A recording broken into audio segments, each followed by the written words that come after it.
Good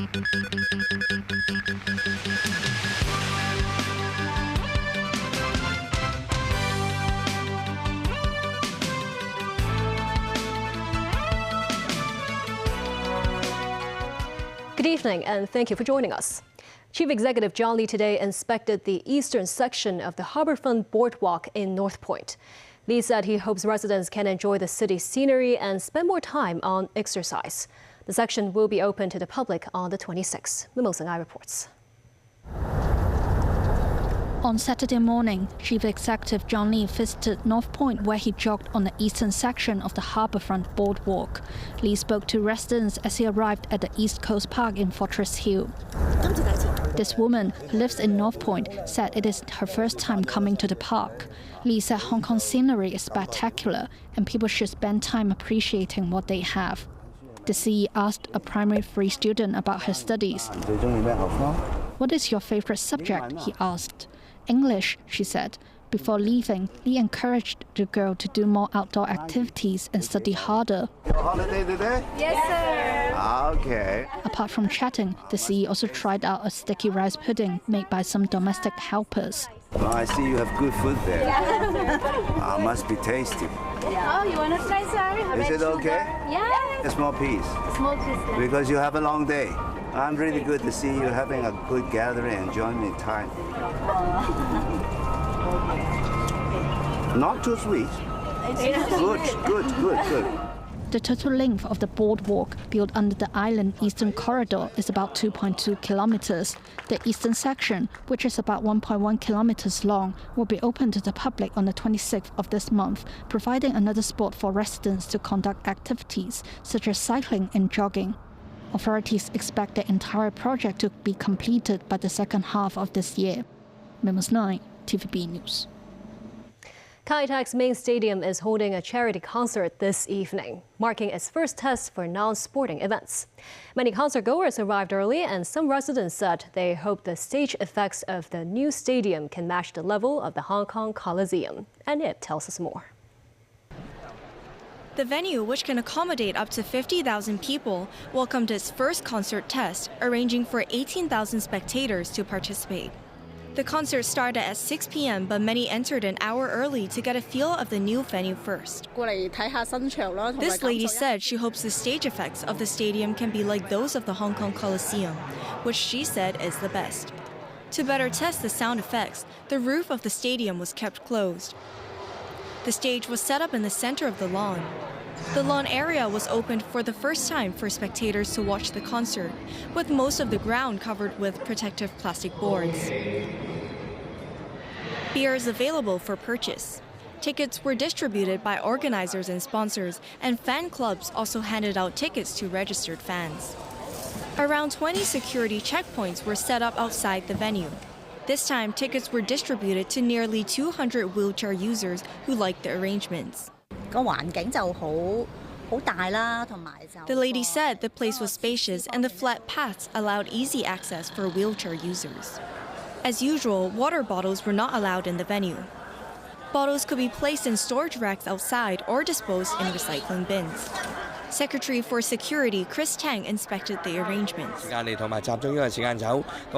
Tang said the audience will be arriving and leaving in large crowds, so they are testing what the situation will be.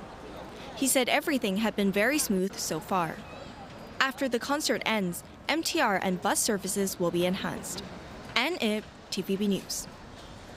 Secretary for Commerce and Economic Development Algernon Yao said on the radio program that the government will launch measures to promote the silver economy in the first half of this year.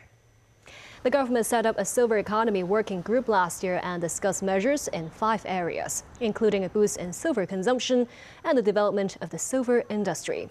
Algernon Yao, who is the deputy chairman of the working group, said relevant measures will be launched soon. Meanwhile, Yao said the public should not be pessimistic about how the geopolitical situation and tax problems will affect Hong Kong after the inauguration of U.S. President-elect Donald Trump. Secretary for Housing Winnie Ho said on the radio program that the government is likely to pass legislation this year to turn serious abuse of public housing into a crime. It has been proposed that the maximum penalty for serious public housing abuse is 1 year in prison and a fine of $500,000. Whitney hopes that the severity of such misuse is when tenants rent out their public housing units for money or for commercial purposes. She added the government will handle each case in a reasonable way.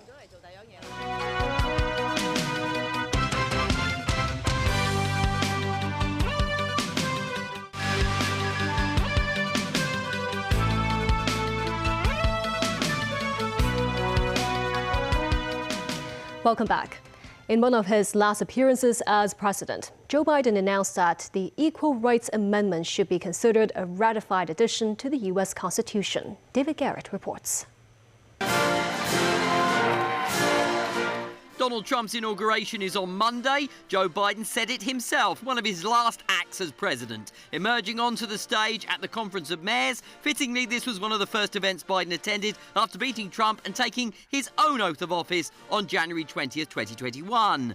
Hello, hello, hello. The 82-year-old signing off by singing his own praises, symbolically declaring the Equal Rights Amendment should be considered a ratified addition to the Constitution. Today, I affirm the Equal Rights Amendment to have cleared all the necessary hurdles to be added to the U.S. Constitution now.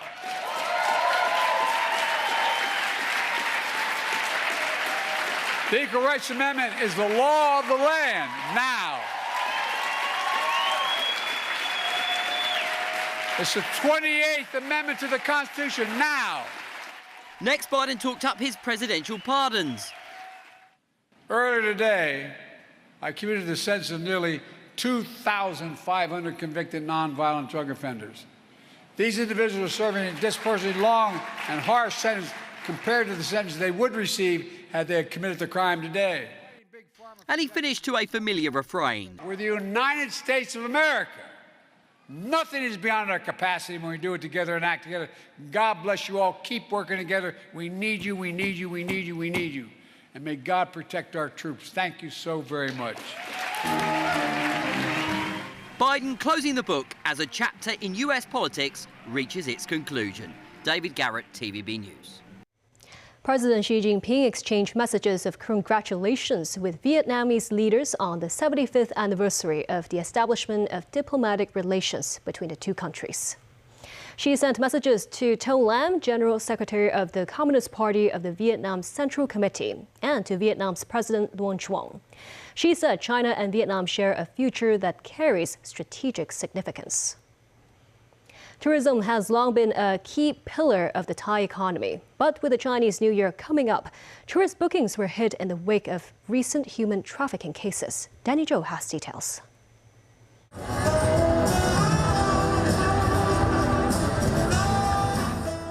Asiatique, the riverfront in the Thai capital of Bangkok, is a place that never sleeps. Overshadowed by mainland actor Wang Xing's human trafficking ordeal, Chinese tourists only make up a small portion of visitors here. Thailand welcomed 350 million tourists last year, and nearly 20% were from China.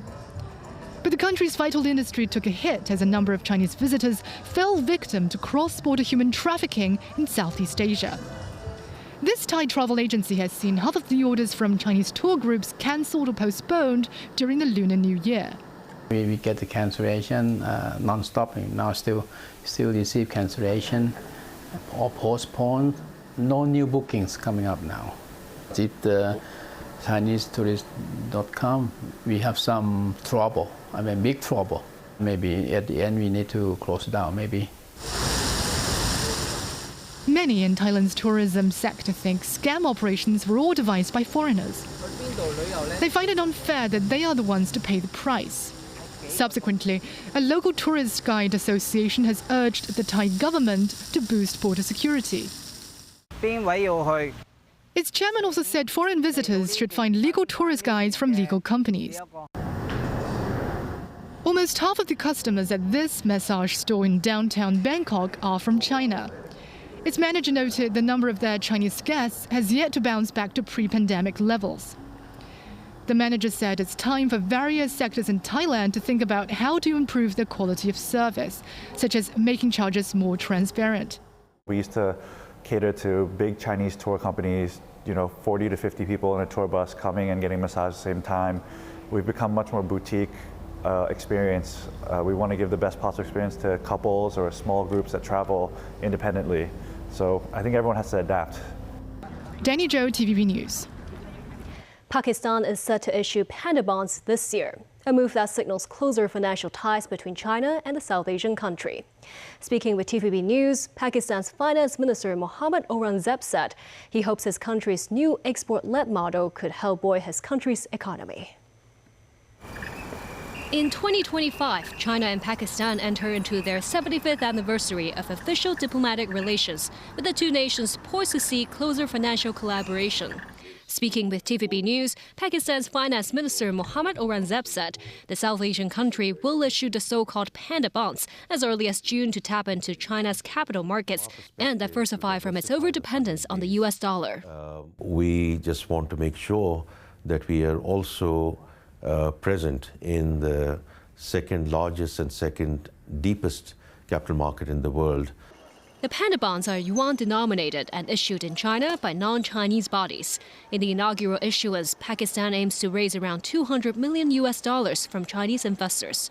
Around mid-2023, Pakistan's inflation rate clocked in a record 38%, while also teetering on the verge of default. While Finance Minister Mohammad Aurangzeb took office in March 2024, the South Asian country regained its foothold, taming its inflation rate step by step to 4.1% last month. Still, the country remains plagued by debt. On that, Aurangzeb said he is pinning hope on the second phase of the China-Pakistan Economic Corridor, or CPEC 2.0, which is one of the flagship programs under the Beijing-led Belt and Road Initiative. He hopes it could help woo more Chinese companies and encourage investment to Pakistan. We are very focused on fundamentally changing the DNA of the economy to move towards export-led growth for that market-efficient FDI coming into Pakistan, because that is what is going to give us sustainability in terms of our overall balance of payment situation in the country. The minister was in Hong Kong for the two-day Asian Financial Forum earlier this week. In his meeting with Chief Executive John Lee, the finance minister said he had updated Lee on his country's latest economic situation, with Pakistan seeking more financial collaboration in Hong Kong. He has also invited the city to organize more delegation visits to Pakistan to explore opportunities for more trade and financial collaboration and gain first-hand insights into the country. Hong Kong, I think, can be a very good destination for a lot of joint ventures between China and Pakistan to come and do their listings on the stock exchange, either on the primary side or in terms of secondary listings. A new AI-powered English learning system with free access for all secondary students was launched this morning at the University of Science and Technology. And it reports. The project Global English's AI-assisted virtual reality learning system, or GAVIS, received more than $30 million in support from the government's Quality Education Fund. Jointly initiated by HKUST Center for Language Education, HKUST Academy of Interdisciplinary Studies, and TrumpTech, a leading education technology company in Hong Kong. GAVIS uses AI to evaluate students' English performance and provide personalized feedback. So what this AI gives you is called a personalized tutor, 24 hours, never sleep. Anytime you want to get help, they are there. So the current status, they actually can give you, just like, okay, can correct your pronunciation, recommend the curriculum, and this gives you the personalized recommendation. GAVIS incorporates VR technology to create different real-world scenarios for students to chat with AI figures and practice their English. They create a rich sensory experiences that engage multiple senses. We allow students to engage with the content without distraction. This is not just a tool, this is a new way of learning. An assistant principal of a school said GAVIS will give students an advantage. Having immediate feedback and also immediate access and anytime access to this platform is going to be very beneficial to the improvement and learning of individual students. This new English system is very useful for us, and I very like it. There's no your friends or teacher or strangers around you. you speak with yourself and AIs, and you will not feel embarrassing. The project aims to promote educational equality and English learning for secondary students in Hong Kong by supporting individuals with diverse backgrounds and abilities. TVB News. And that's the news. Thank you for watching.